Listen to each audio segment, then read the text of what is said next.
Welcome to Razzball Radio on the Fantasy Sports Network. I'm Nick Capozzi, and it's Tuesday, and on Tuesdays, we get our very own pickup artist, Tehol joining us. But I need to advise you, for our female fans in particular, there's some issues going on with Tehol's face today. You may not want to watch this episode. You may just want to listen to it. You have been advised. All right, here he is, Tehol, with a slightly messed up face. Tehol, if you're listening on radio or on the podcast, which of course you can find on iTunes, I need to describe this. His eyes are bloodshot. He's scruffy. He has stitches all over his face. And his chin or his throat looked like he got into a fight, maybe with Beatrice the chicken. I'm not sure what happened. Tehol, you look ugly today. You look like a normal person. What happened? Yeah, I've been waiting for a chance to feel like this, like what it's like to be a normal human being, and it sucks, man. It sucks, man. Oh, man, ladies, avert your eyes. This is disgusting. I write a disgrace to light column every week on Razzball.com. This is a disgrace.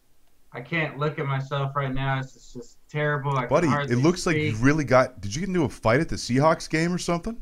No, if you read my columns every week, this happened actually before the game. So I try to read your columns, but it hurts. Right. It hurts. That's why I don't write, because I'm not good at it. Right. Well, I showed up at the column. I showed up at the game, all wrapped up like a mummy. I had to be at the game. It was an important game. We smacked the Arizona Cardinals, your new hometown. It felt good, but what happened was, to my face, I've got this koi pond outside. I have a video camera out there, and I've been seeing this otter going in there. I came out there, this otter's popping out the thing. I see my fish bit in half, gulping at air, like it's trying to breathe. It can't breathe. I grab the otter by the tail, swing it, crack it against the tree. It rips across my chin, rips it in half. It's just hanging, skin's flailing. I'm battling this thing one-on-one to revenge my fish. And that's pretty much the end of the story, man. That's as much as I want to get into it. I don't know if if I'm allowed to kill otters or not. But when they're slaughtering my pets, I feel like I have the right to take those steps. Terrible. It's just I hope no one from PETA is listening right now. I'm in nature out here. I saw some coyotes the size of German shepherds the other day. I might be. You never know. I may be killed out here on these streets. It's dangerous out here. It's worse than Compton out here. All right. Well, two key takeaways. One is that Tehol has lots of pets. We've seen the frou-frou dogs. We're waiting to get Beatrice the chicken on She's Not Good Inside. And he has a koi pond. So you're an animal lover up in the Northwest. Second takeaway is for regular viewer Jessica, who always tweets me at Nick Capozzi saying, "Can Tehol grow in some scruff?" Well, there you go. I don't know if that's how you wanted it, but you got it, Jessica. Oh, Jessica. Yeah, there you go. I'll grow this out. I'll grow this bad boy out as long as you want it. I usually like to do. I would have done a little bit of the what's it called, Movember. But, for some of the other gigs I got going on, they wouldn't allow me to go forward with that this year. All right. Enough of these shenanigans. But Tehol, do hope you feel better, brother. I hope they gave you some quality pain meds. Oh, I'm all jacked up. You might think, if you've been watching this for the last 4 minutes, that we're trying to stall and kill time because the waiver wire is a mess and ugly and not pretty this week, kind of like Tehol. Sorry, buddy. So, but that's not the case. We're really just gonna have to roll up our sleeves, dig deep, and not slaughter otters. You can follow Twitter if you want to send sympathy cards at Bedek143 because 143 means I love you. I'm gonna post the video of this otter on Twitter later today. I'm gonna post. No. It's not of me doing anything to the otter. It's just the otter itself running out there, so you can actually see. I'm not making this up. There's otters in my yard. I would like you to tweet that today, Tuesday. Let's say noon Eastern on Tuesday. Tweet that out. So if people don't want to get bothered with your tweets about basketball. So people know I'm just. This isn't an act. This isn't a game. All right, we really got to get to the waiver wire. Let's go. Holy cow! Sorry, it's such a rare opportunity that we get an unpretty Tehol. You still look good though, buddy. All right, Now that we've sufficiently wasted enough time to get these awful waiver wire picks in, let's start at the top. Jonas Gray last week was the waiver wire darling. Everyone was saying blow your fab, 4 touchdowns, fair argument, misses practice, gets Belichicked. Practice. And LeGarrette Blount has a great day. 12 for 78, 2 touchdowns, 20% ownership. You can't grab him unless you've got like some, S&M kind of fetish thing, because as far as I'm concerned, making a deal with Belichick is like making a deal with the devil or your otter. Yeah, and S&M, speaking of S&M fetish, yeah, you see this on my neck. That's actually unrelated to the scar and swelling on my chin. This is actually, okay. We'll get into that later. Yeah, but, let's we'll skip that. Let's just say it's a totally unrelated incident and it involves. All right, Blount. Talk to me about Blount. 20% owned right now. Jonas Gray, the guy should be totally embarrassed. You have the day of your life, the greatest moment of your entire life, better than your day you got married, better than the day your children were born. You go out for 2 bills, 4 TDs. You're the star. You miss practice, and then right when they sign Blount, you don't miss practice, you miss a meeting, but then Blount's in there, and he's just taking your spot already. It's just embarrassing. But Blount, he knows the system. He's been there before. They loved him last year. He had 800 yards there last year. He'll be fine if they if they just are done. If they do Gray dirty like this, I wouldn't be shocked if Blount gets the majority of all the goal line carries from now on. And that could happen. I could see that happening. I think I'm picking up LeGarrette Blount this week. As much as that hurts me to say, I think you kind of have to. But I just don't get it. I don't think there's another backfield in the NFL that I want less a part of than New England's. What about Buffalo? Why are you hurting me today? I do like, though, that you have the picture of you in the background so people can remember how you look like when you are pretty. Yeah, I like to keep a lot of photos of me and my animals everywhere around the house. Just a little reminder of just like sometimes it's nice to just look at yourself every once in a while, especially when I have to look at this horror in the mirror for this last week. It's been rough, man. I've been trying to write articles. I'm medicated. It's tough, man. We can tell you're medicated. Well, we managed to kill a whole segment and only talk about one player. This is Razzball Radio, Fantasy Sports Network. Welcome back, Razzball Radio. Nick Capozzi and a swollen, red-eyed, stitched up Tehol Bedek. If you want to take care of him, ladies, in the greater Seattle area, call me, page me, DM him. I know you DM me. All right, let's get back to business. You have Eli Manning on your pickup list this week. I'm not getting that. Is it just because he's got like a soft schedule coming up? Is that the logic here? Or are you just like all in on Odell Beckham Jr.? Well, hey, man, I am the pickup artist. And when I say Eli Manning is a good option, he's a good option. He's got these 3. He's got 3 nice – Jacksonville, Tennessee, Washington, next three games. Eli Manning, you and I both know he's been horrible. He threw another horrible pick last night, but he was pretty good. But a lot of what made him look good was, as you just mentioned, Odell Beckham Jr., the legend in the making, the greatest catch maybe I've ever seen. Everyone was saying that last night. Whatever. It's legit. It's up there. It's a very good catch. I think people overreacted a little too soon to be saying that. Yeah. But this guy's a monster. Those are 3 weak matchups. If you're desperate for a QB, Jay Cutler, man, he's put up 2 just terrible duds out of 3 games. He was okay the week before last. Guys like that, I'm just done with Jay Cutler. I'm done with these guys. I'd rather go with a guy like Eli. Yeah, if you're rolling with Jay Cutler or Colin Kaepernick, you're done. The problem with Manning is that he could cluster bomb you any week. 5 INTs. But, again, Jacksonville, Tennessee, Washington, those are some good matchups. Okay, I was also surprised to see, and believe it or not, this is not the biggest reach on this list, John Carlson, the Arizona tight end. He does have 36 catches this year, but 279 yards and a touchdown. What's your logic here? Hey, man, I had to dig deeper than the Mariana Trench on this one out here this week, man. It's getting ugly on the waiver wire. I'm talking like geography. Yeah, man, you didn't know Biedick was a scholar as well as a model. But anyway, what we're talking about here is Carlson, the former Seahawk, the former second-round pick. He busted out, but he showed back up in Minnesota out of nowhere last year, earned himself a nice little contract with Arizona. And, with Fitzgerald banged up, I think they're going to need another big-body guy. I've seen him go to him in the red zone before, Fitzgerald looks like he's going to miss another week. I don't see Fitz coming back this next week at Atlanta. I don't see that happening. Carlson's they need another big body in the red zone. Atlanta's defense a little less stingy than Seattle's. They're going to be able to drive on him a couple times. So if they're in the red zone, you need a tight end. I think Carlson's got a 50-50 shot at getting a TD. I hate to say this, but I am not flying any of my Cardinals going forward, except for Andre Ellington. It's messy. That passing game is a mess with Stan there. Let's move on because it's going to make me turn ugly. That's not possible, Nate. Eric Ebron, 3% owned, 16 catches, 148 yards. I love this guy's upside. I think this guy, if he can become a consistent pass catcher, could be a monster. That's why they took him 10th overall in the draft. This guy's a legitimate talent, but that whole team is just melting down.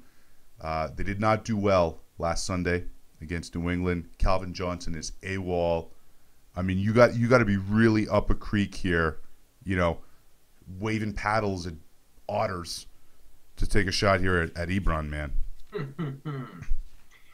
Yeah, man. As we said, the waiver wire is a little thin, but this guy he's one of the most talented tight ends in the league. This guy's going top 10. I didn't agree with the draft choice for Detroit. You think they had other needs, though their D's been playing good all year until they just got mollywopped by the Patriots this week.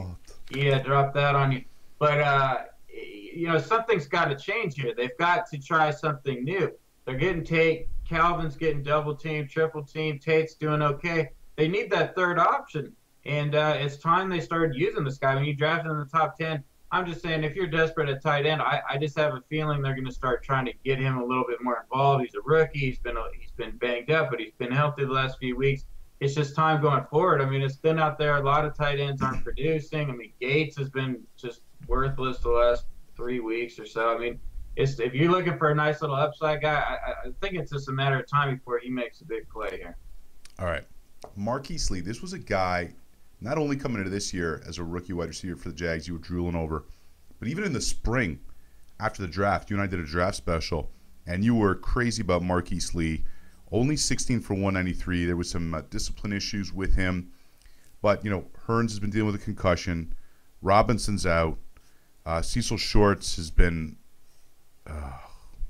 making me crazy. Think Marquise Lee has a shot here to maybe get 5-6 catches a game going forward, or am I daydreaming? Crazy, yeah, dude. Cecil Shorts, man, are you kidding me? I mentioned Cecil Shorts on this show. This esteemed show, this nationally televised show last week, and he drops a goose egg on us like that. Cecil, I know. Come on I now, just started bro. in some leagues. Come on now, Awful. Cecil. But yeah, Marquise Lee is my favorite. I'm real disappointed with the numbers on the year, as you mentioned, the disciplinary stuff. I hope that's going into why he hasn't been on the field as much. But with some of these guys going down, Robinson going down, he's going to get on the field. He led the team in receiving this last week. Granted, it was only 50 yards. They were terrible. But yeah, if they can get him the ball, I mean, he's kind of an interesting option going down here, because he went high in the second round above a lot of these other guys that are doing really good. But Lee is one of the best college players I've ever seen in my life, so I'm hoping he kind of takes off here. So it's kind of a little bit of a flyer. But yeah, he dropped with all those rookie wide receivers in the draft, mostly I think because of the injury issues, but obviously he's proved to have a little bit of knucklehead in him. But what a year for rookie wide receivers. Benjamin, Evans, Matthews. Beckham? Yeah, that's what I was going to say. Totally. Yeah. Hey, do you ever hang out with David Beckham? I know you go to like a lot of parties with pretty people and you get in just based off your face. You ever hung out with David Beckham and his high-pitched voice? No, I've spent a good deal of time with his wife, though. I don't know how I follow up with that, but I'll try. Why is 20%? We only got about 30 seconds here, buddy. 20% Brian Hartline owned. Or why is he on your list? He's on my list. A lot of these this week are just based on the matchup, like the upcoming week. It's just more of like a gut call. I mean, I like him better than Gibson, one of their other receivers that's been putting up better stats than him. I mean, they paid the guy. He's got a little bit of talent. He's got the Jets and the Ravens coming up. I just think there's a solid chance. I mean, they're dinking and dunking. I mean, I think he's just got an okay chance to score this week. As you said, the waiver wire this week is really thin. So if you want to be in the playoffs, you're probably getting handcuffing all your running backs and stuff like that. So you might not be getting a ton out of all these lists, but you need to have your running backs handcuffs, and you take a flyer on a guy like Hartline in a good matchup. All right, we're going to go to break. We'll be right back with more digging real deep here this week. Pickup artist, Tehol Bedek in the waiver wire. Razzball Radio, Fantasy Sports Network. Back, Razzball Radio, Fantasy Sports Network. Nick Capozzi. You can find me on Twitter at Nick Capozzi, NickCapozzi. And, of course, my man, the beautiful, usually, Tehol Bedek at Bedek143. Hey, what days do your columns come out at football.razzball.com? Well, your delight and disgrace. We're up to 2 a week. We can do the disgrace delight where we're hitting up the people that are letting us down and the guys that we're loving. That comes out. We've been doing that on Thursdays. We were thinking about switching it to Mondays directly after, but for right now it's on Thursdays. And then we also do a betting column where I go against the spread, picking on all the games where people can compete against me kind of deal, and kind of just base the record on that because I like to do a little bit of sports gambling. We talk fantasy on there Only too. when you're in Vegas. Yeah, that one comes out on Saturday. Only when I'm in Vegas where it's legal. I like to get down on a little bit of action. So it's more for fun and for the competition, but that comes out on Saturday. We're talking fantasy on both. So there you go. You got those great cheap Southwest airline flights from Seattle to Las Vegas, man. Mm-hmm. So you go in, you can do a couple runways. Hang out at the Bellagio, play a little, Pai Gow. Black 13 every time. Bet it all. Well, shouldn't it be 1-4-3? Shouldn't it be like 14-3 or? Yeah, I mix it up and I go with those. But the 13th is my birthday. I don't know if I should reveal which month here on a Razzball Radio, but I always go Black 13, and it's won me. Let's just say it's won me enough money to retire. You know what? You get enough gifts from women, so no, let's not reveal your birthday. Okay. Tavon Austin, interesting cat. Obviously the 8th pick overall last year in what, I don't say it was a weak draft, but I think St. Louis, it's fair to say, reached for him, at least in terms of how they're using him. Because as far as I'm concerned, he does have some talent. And you don't need a quality quarterback to get the ball into his hands because A, he can rush it. B, he can dump offs, bubble screens, whatever you want. This year, 23 rushes for 120 yards and 22 catches for 175. I'm not calling him a bust yet, but man, tell me why you like his matchup. Well, I want to call him a bust, but I never know what to make of when somebody's being coached by Brian Schottenheimer. This guy is one of the worst offensive coordinators I've ever seen in my life. He blew it up with the Jets. Now he's sucking it here. I don't know why this guy still has a job in the NFL. I mean, can his dad knows where the bodies are buried. Right, I get it, man. But can we demote this guy to assistant special teams coordinator or something, or maybe more like water boy? I mean, this guy's ruined more careers than anyone I can think of. I mean, it's just getting to the point. But anyway, it looks like he tried to get him the ball a little bit more this last week. He had 3 carries, 3 receptions. He got a TD rushing. They got the Raiders this week. The Raiders defense has been a little better as of late, but I still with the season going the way it is for the Rams, they've got to find what they have in Tavon Austin. They've got to get him the ball. You'd think that Fisher would be all over the offensive. Okay. You think it'd be all over him to get him the rock here going forward, just to see what they have with him. Top 10 pick. I mean, Schottenheimer, get it together. I mean, it's again, the waiver wire is so weak. I just throwing him out there. If you're desperate, I think there's a decent shot. They make a real effort to get him the rock this week. Also, Stedman Bailey, the guy I was just dogging on here a week or two ago, finally decided to show up. I know. You liked him 2 weeks ago. Last week you dogged him. This week he shows up. So there you go. Yeah, that's just how it goes. All right. Here's a guy that I've been talking up. I was talking up last week with Bradshaw's injury, and that's Daniel Herron, a.k.a. Boom Herron. I liked him because when he was a starter at Ohio State as a junior, scored 16 touchdowns. He was part of that scandal there with the giving away the signed jerseys and stuff that Terrell Pryor was in, so he got kicked off the team. And that's why he kind of fell. So he looked pretty good. 12 for 65. Was he getting free? Sorry? Oh, go ahead. I was going to say 12 for 65, 5 catches on 5 targets for 31 yards, 23% owned. That is going to blow up today. And I like him. He looked pretty good. Yeah, man. Was he one of those guys getting free tattoos in exchange for autographs or something? I mean, can we Something like blame the that, guys? I mean, can we allegedly. just let the guys get tattoos? I mean, they're football players. Let them get some tattoos. I mean, come on. I'm getting Razzball tatted on my lower back. Are you with me on this or what? You gonna go with me? We'll No. televise it. We'll put it on the show. I got enough Okay. tats, man. All right, cool. Well, maybe I'll get Gray to do it, Sky to do it with me.